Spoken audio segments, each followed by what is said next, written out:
Hello and welcome to the next man तो ये topic तरफ चलते हैं। नेक्स्ट टॉपिक है इसमें फर्दर 2 टॉपिक थे जिनको मैंने इकट्ठा ही कर दिया ताकि आप टाइमिंग को अंडरस्टैंड कर सकें अगर आपके एग्जाम्स होने हैं या आपने इकोनॉमिक्स को समझना है।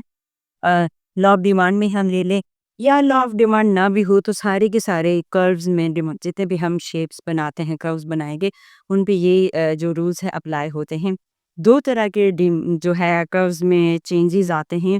एक सेम ही कर्व पे रहते हुए कॉन्ट्रैक्ट हो जाना या एक्सटेंड हो जाना, यानी कि सेम कर्व या तो छोटा हो जाएगा या कम चीज़ की तरफ जाएगा या ज़्यादा हो जाएगा, ज़्यादा चीज़ की तरफ जाएगा, ज़्यादा डिमांड की तरफ जाएगा या ज़्यादा सप्लाई की तरफ जाएगा।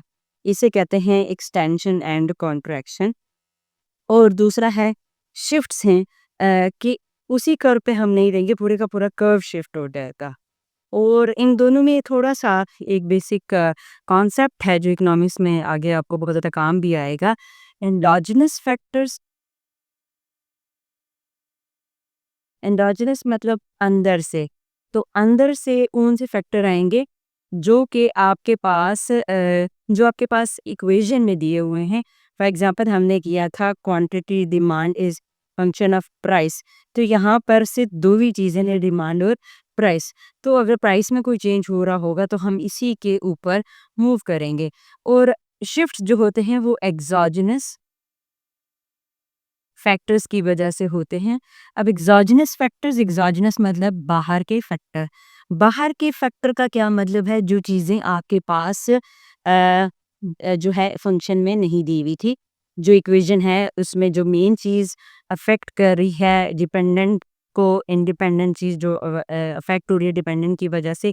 इसके अलावा कोई फैक्टर होगा जिसकी वजह से आपका कर्व सेम के एक्सटेंड या कॉन्ट्रैक्ट नहीं होगा, बल्कि पूरे का पूरा या राइज़ कर जाएगा या फॉल कर जाएगा, डिपेंडिंग कि किस तरफ राइज़ होना चाहिए, किस तरफ फॉल होना चाहिए। तो पहले अगर हम बात करें एक्सटेंशन की, तो डिमांड का राइटवर्ड इंक्रीज़ होती है, सीबी साइड पर जाएँ, तो हमारे पास यहाँ पर देखें क्वांटिटी 1 थी, यहाँ पर क्वांटिटी 2 है।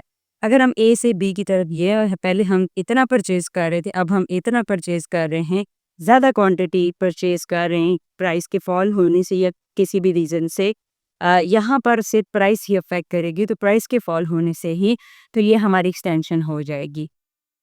अगेन यहाँ पर सिर्फ प्राइस क्वांटिटी को अफ़ेक्ट करेगी, क्वांटिटी डिमांड को। यहाँ पर हम पहले ज़्यादा परचेज़ कर रहे थे और प्राइस इंक्रीज़ होने की वजह से अब हम कम परचेज़ कर रहे हैं, तो डिमांड कब हम कह रहे हैं कि कॉन्ट्रैक्ट हो गया है, सिकुड़ गया है। कॉन्ट्रैक्शन का मतलब होता है सिकुड़ना और एक्सटेंशन का मतलब होता है फैलना। तो ये बेसिकली एक्सटेंड हुआ है और ये कॉन्ट्रैक्ट हुआ है। और इसके अगेंस्ट हमारे पास कोई बाहर का फैक्टर हो डिमांड के लिए, मिसाल के तौर पर मौसम चेंज हो गया, आपका टेस्ट चेंज हो गया है, ऐसे केसेस में पूरी की पूरी डिमांड राइज हो जाएगी। फॉर एग्जांपल हम अंडों को ले लेते हैं, एग्स ले लेते हैं। तो एग्स विंटर में बहुत ज़्यादा डिमांड होते हैं, प्राइस का इफेक्ट हो तो उस पे नहीं आ रहा, सीजन का इफेक्ट आ रहा है, तो पूरे की पूरी डिमांड राइटवर्ड शिफ्ट हो जाएगी। सेम प्राइस के ऊपर रहते हुए आप जो है ज़्यादा परचेज़ कर रहे होंगे, या ज़्यादा प्राइस होती है तब भी आप ज़्यादा परचेज़ करेंगे, क्योंकि इसका इफ़ेक्ट प्राइस से नहीं है, एक अलग फैक्टर की वजह से, किसी एक्सोजेनस फैक्टर की वजह से है। पूरे ओवरऑल डिमांड का राइटवर्ड शिफ्ट हो जाएगा। आपकी इनकम इंक्रीज़ होगी, अब आप ज़्यादा पैसे कमा रहे हैं, अब आप ज़्यादा चीज़ें खरीद सकते हैं, तो पूरा डिमांड का राइटवर्ड शिफ्ट हो जाएगा। फॉल जो है किसी भी डिमांड कर्व में या किसी और कर्व में तब होता है कि जब वो डाउनवर्ड या बैकवर्ड चला जाता है, तो हमारी डिमांड पूरी की पूरी शिफ्ट हो सकती है। अगर हम सेम एग्जांपल लें कि अब गर्मियों से हम सॉरी सर्दियों से हम गर्मियों में जा रहे हैं, विंटर सीजन से समर की तरफ जा रहे हैं।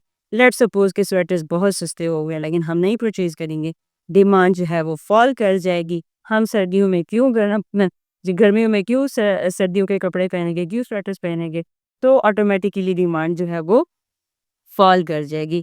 इसी तरह जब समर सीज़न जाएगा तो ये जो कूलर्स हैं, वाटर कूलर हैं, इसके अलावा एयर कूलर हैं और एसीज़ हैं, उनकी डिमांड जो है वो फॉल कर जाती है, क्योंकि सीज़न चेंज हो गया है। अभी हम बात करें है किसकी, विंटर में हीटर्स की, तो अब अगर गर्मियाँ स्टार्ट हो गई हैं तो हीटर जितने भी सस्ते मिल जाएँ we are not gonna buy it, हमें उसे परचेज़ करने का कोई फ़ायदा नहीं है। तो पूरा का पूरा डिमांड कर्व डाउनवर्ड शिफ्ट हो जाएगा। जो भी प्राइस थी उसी प्राइस पर अब हम देखते हैं कि पहले हम क्वांटिटी 2 ले रहे थे, अब क्वांटिटी 1 ले रहे, डिमांड फॉल कर जाएगी, that is fall in demand curve. तो हमारे पास क्या है, अगर प्राइस की वजह से इफ़ेक्ट आएगा तो सेम कर्व के ऊपर हमने मूव करना है। अगर प्राइस डिक्रीज़ हुई है तो ज़्यादा परचेज़ करें, एक्सटेंशन। प्राइस इंक्रीज़ हुई है, कम परचेज़ करेंगे, कॉन्ट्रैक्शन। अगर कोई और फैक्टर आपकी डिमांड को अफेक्ट करता है अदर देन प्राइस, प्राइस के अलावा कोई भी फैक्टर अफेक्ट करेगा तो राइज और फॉल। तो पेपर में बहुत ही आसान है, कोई भी फैक्टर प्राइस के अलावा दिया है तो आपने डिमांड कर्व को सीधा-सीधा या तो राइटवर्ड शिफ्ट करना है या लेफ्टवर्ड शिफ्ट करना है क्योंकि वो एक्सोजेनस है। Hope you understand the lecture and that's all for today.